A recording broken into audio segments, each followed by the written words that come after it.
Alberta's government has passed a bill that makes it easier for citizens to launch referendums on various topics, but including separating from Canada. Bill 54 lowers the number of signatures needed to trigger a referendum from 600,000 to about 177,000. It also extends the number of days required to gather those signatures, going from 90 to 120. As you know, at the moment, there are no petition campaigns, there's no referendums planned. I have always said I support a sovereign Alberta within a united Canada, and my job is to get a new deal with Canada. But already there is a group pushing for Alberta separation and has come up with a possible referendum question. The Alberta Prosperity Project says they're hoping for a vote next year. Meanwhile, more than 500 people rallied at the Alberta Legislature on Thursday in protest of Bill 54. Bill 54 is unconstitutional, and it takes away from what is guaranteed by the Charter of Rights and Freedoms. Some First Nations leaders say the bill, as you heard there, violates their treaty rights and that a recent amendment doesn't go far enough to protect them. One of the chiefs concerned about separation is Tony Alexis of the Alexis Nakota Sioux Nation. We spoke earlier about what the impact would be on First Nations in Alberta. Chief Tony Alexis, thank you so much for joining us. Thank you, Rosemary. I want to start with this Bill 54, obviously, which the Alberta government has designed to make it easier for citizens to have referendums on topics like separation. What is your sense, Chief, of how real this is, that there could be a referendum on the prospect of Alberta separation? I think the idea for a petition to be signed and delivered to the Premier, I think that is made more available for people. But for us as First Nations, we're taking a step back and we're looking at, the true impact of what this is going to mean to us.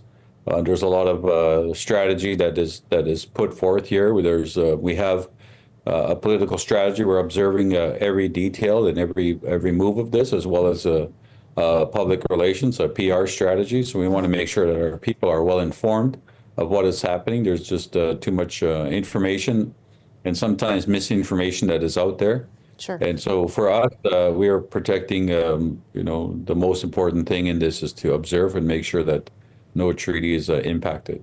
So one of the things that the Alberta government did do, they added a clause, as you know, that says that no separation referendum question would threaten First Nations treaty rights. I mean, probably good that clause is there, but I wonder whether you think that is enough to protect treaty rights. I think it's, I know it was added in other bills as well. It basically acknowledges that there's a treaty and Aboriginal inherent rights in this country, and which Alberta is also a part of the Constitution. And so when we look at that, and yes, you're right. I mean, it could be or may not be enough, but there's something there, at least for to acknowledge that we are there as the First Nation people. We're being recognized, and we're being seen in that way. Yeah. Our people have made a loud demonstration to make sure that our voices are heard.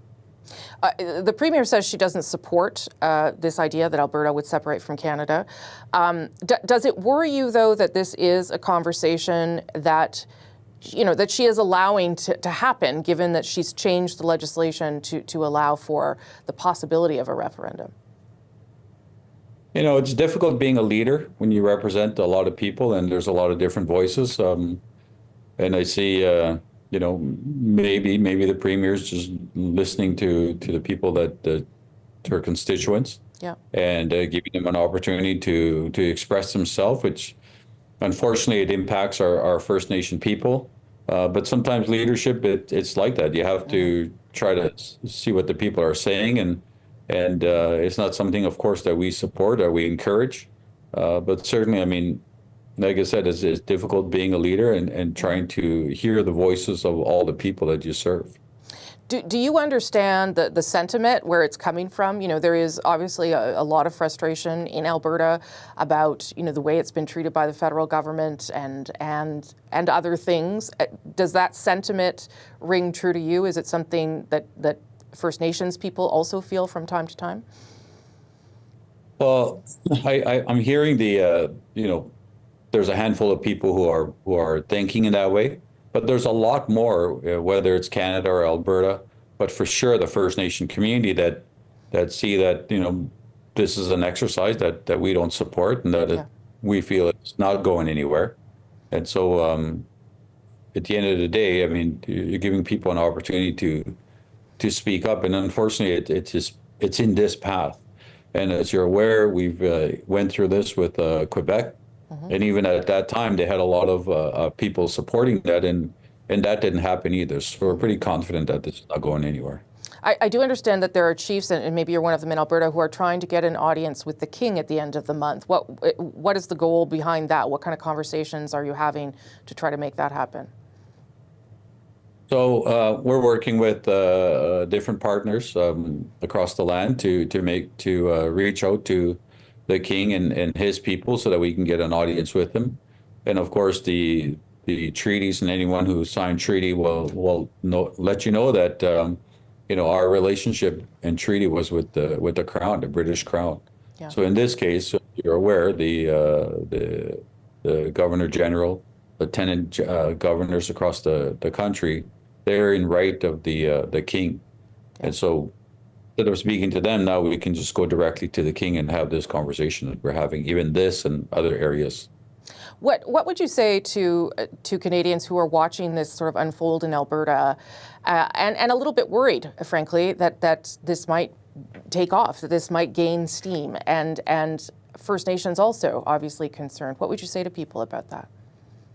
When you look at the entire country, you know, we have a beautiful place here, and our people, we call it Turtle Island, means all of North America. But in just this island within Canada itself, you know, there's so many benefits. The culture of the community. When you think about hockey, we all stand together in something like that.